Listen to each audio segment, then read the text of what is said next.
Really good first 3 days. We've gotten some really good heat acclimatization. The first 2 days were just in helmets and spider pads, which is the rule. Today we're in shells, which is helmet, shoulder pads, and thigh boards.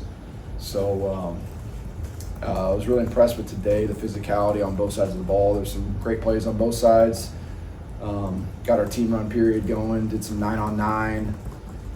Had some normal down work, and then finished with a 2-minute drive where at the end of a half where the blue offense went down and got a field goal, and the white offense was stopped by the defense and finished with a punt at the end of the half. So, but all in all, good work, really good work. I think we've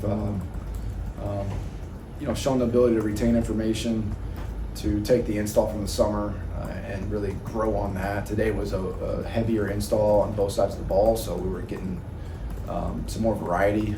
The first 2 days, a little bit like JV offense, just getting back in the flow. But today was some good work, good competition going on, guys flying around. So not all the way up to speed on like the shape of our team, but that's why you practice. You got to practice football to get in the game shape. But some really good work, really good work. Well, So, go ahead. This early, can you tell if there are guys who made a big jump from spring to now that you hope they would make over the course of the Yeah, season? for sure. I think especially defensively, like you see some of these young corners, these young backers really make a jump. It's sometimes offense can be ahead in certain spots because one guy makes a play here or there. Defense, especially how we play on offense with a lot of shifts, movements, different personnels, different tempos, it can create some stress on the defense. So, but all the work in the summer, really leading up to this point, all the walkthroughs we do during fall camp, you've seen those young guys on the defense side of the ball really do a really good job of communicating, and felt like today and even the first 3 days that we're more comfortable in our pattern matches and just our backer and safety fits. Well, what are you guys seeing from Antonio Berry? AOB is a really good pass rusher. He's had, I think, the top speed at the edge group the past 2 days. So really impressive person overall, and excited about his opportunity with us. Will, what's something you believed in your team that you've already had to kind of reconsider? Something I've believed in my team that I've had to reconsider. Yeah. After a couple practices in the fall, you look at them and say, hey, this they might be better than they are, or here's something we need to work on. I don't. It's like I've said a million times, like I'll really know how good we are when we tee it off on September 5th. And so I like our progress. I like our ability to learn in the morning, walk it, take a break, come back, meet again, go out and practice, and then go execute. So I think it's still a little early. I think next week we're going to get back in a rhythm where we're going to go Monday morning, Tuesday afternoon, Wednesday afternoon off, and then we'll go Friday morning, and then Saturday play our scrimmage at the same time as our first game. So I think when we really play ball in the first scrimmage, I'll have probably a better answer for you. The fans are ready. What do you think of all the tailgate setups? Oh, it was great. It was great. Unbelievable, to be honest. So I held a baby today, a little 7-week-old, named Merrick, I believe was her name. Beautiful little girl. And so it was awesome. Like I've said, BBN is unreal. And to show up like they did today and just to be that supportive of us is really cool. Well, how did you get connected with Callum Wither, and have you been scouting Canadian football a lot recently? Not necessarily. We do our due diligence. We have a whole group of interns and player personnel people that just scour the internet for players.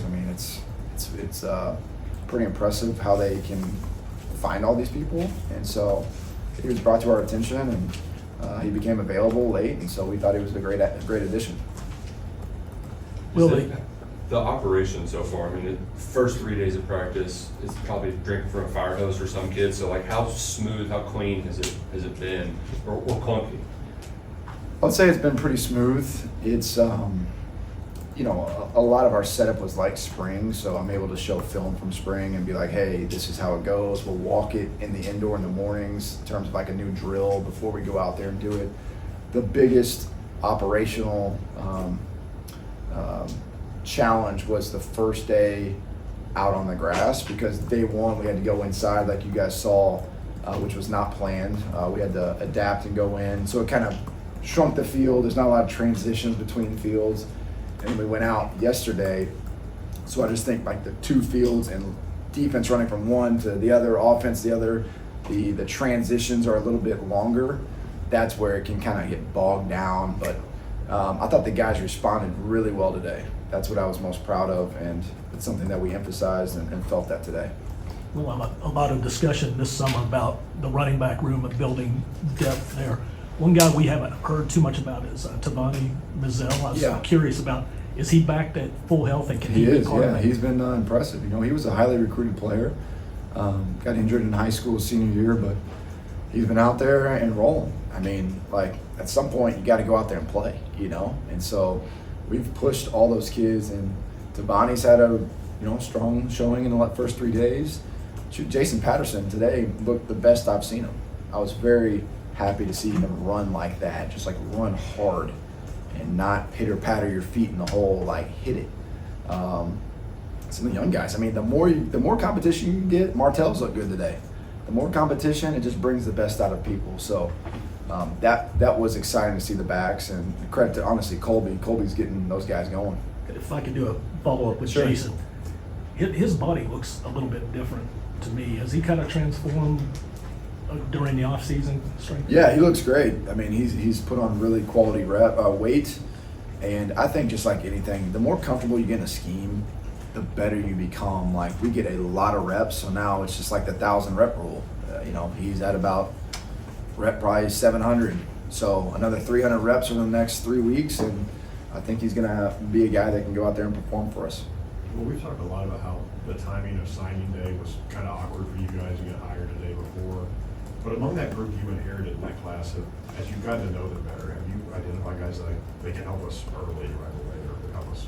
Yeah, I mean, I mentioned the whiteout room was, there's some impressive kids in there. You don't really know, but Daenerys Gray's done a really good job. Prince Gene has done a really good job. Deuce has been playing better.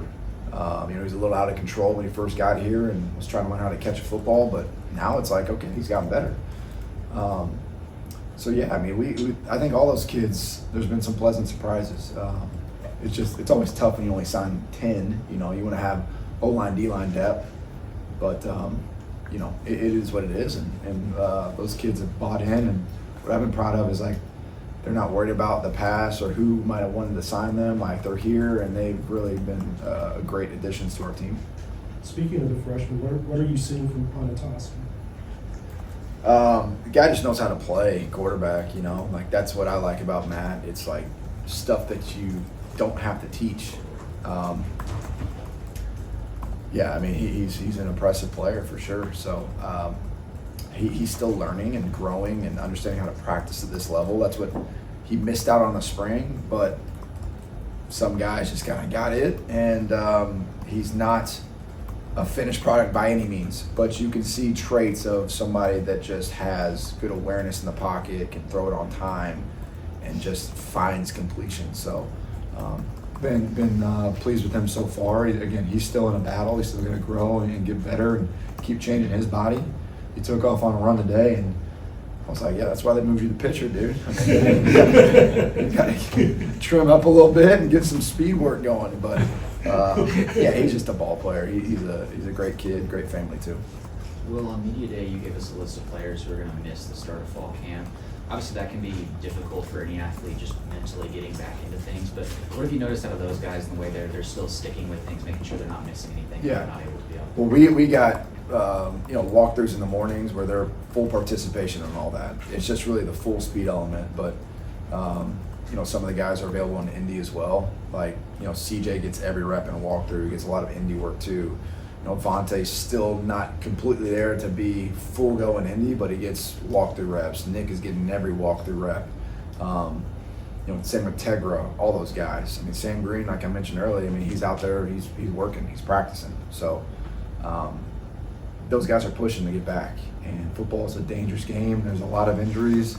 It's part of it, but I'm been impressed with their resolve, and they haven't been dealt the best cards currently, but I do know that they're working to get back, and I'm expecting most of them to be fully available once we start this thing off. Well, we hear a lot of coaches talk about their players learning from their mistakes. I guess that applies to coaches also. As a first-year coach, do you find yourself maybe a little bit more leery about not making a mistake? Is there one mistake that you told yourself that you promise you're not gonna make? Not really. I mean, I don't really think about it like that. I just really try to trust our process, trust our coaches, trust, the opinions of Pete Nocta, Josh Pruitt, Jay Bateman, Joe Sloan, Parker Fleming, the guys that are in these higher roles where I can go to Jay and say, hey, how did Elko handle this at A&M? What was the practice schedule? Or, hey, Joe, what would Skip Holtz do here? Or I'll call Dan and just use those guys because they're very knowledgeable, they're very smart, they're high character, they have really great opinions on things. And I just use my people. So we've already adjusted, not because of anything besides I want Mondays and Fridays to be really good and have a longer break in between practices. Like Monday was supposed to be an afternoon practice. Right? I changed it to Monday morning, walk in the afternoon, so we can have a longer break between Monday morning and then Tuesday in the heat. Then we'll go Wednesday in the heat, and then we'll have Thursday off, and then Friday will be morning, and then Saturday will be afternoon. So I'm trying to give longer breaks in between practices. So that's something that I don't want to say fear or worry, but just like what I'm focused on is doing what's best for the team and not one individual. I think that's where you get kind of caught. Hey, one guy's a little bang, one guy's a little like, what's best for the team? We got to go work. We got to go get reps. We got to like run our plays. We got to trust our systems. And so that's the biggest focus is like daily improvement, daily growth. I tell to the guys all the time, we got to go to the doctor after the games. Same with coaches. I'm going to the doctor every single day. What can I do? What did I do poorly? What can I do better? What critical mistakes did I make today that I can fix? And then move forward and not think about the past, but literally be totally present. You talked about some of their young running backs earlier. How do you evaluate those guys when so much of their job is breaking tackles and you're not doing that? Totally. Well, like today's thud. Like if you're out there, like thud is everything besides tackling to the ground. And so like if it's not getting hit and wrapped up, we're not blowing the whistle. And so I think you can see that. It's not perfect, but that's why the two scrimmages will have longer live periods than I even did in the spring. Because you, like you said, you got to tackle. The backs don't only have to make people miss, but guys have to tackle on the other side of the ball. But thud is everything up until bringing it to the ground, and I think that's the best way. It's not perfect, but that's how you got to do it. Well, you've repeatedly said you won't know anything about the team unless you tee it up on September 5th, but at least from what you've seen from spring to now, how good do you think this offensive line could end up being? I think the O-line, like I've mentioned, I feel like they have a really good opportunity to be one of the best in the conference, if not the country. I mean, based on the skill sets, the production, the amount of games they played, they're a veteran group. I mean, they're not young. They have a lot of starts to them. They've played in big-time games. So they definitely have that opportunity. They just got to continue to gel and get better together. But that's why I didn't, mix and match teams right here in fall camp, because I know, like, those guys are D-line. And we got to start working with quote-unquote ones and really work those immediate backups in as well with those guys, just so we can get some continuity. Thanks, folks. Appreciate it. Thank you.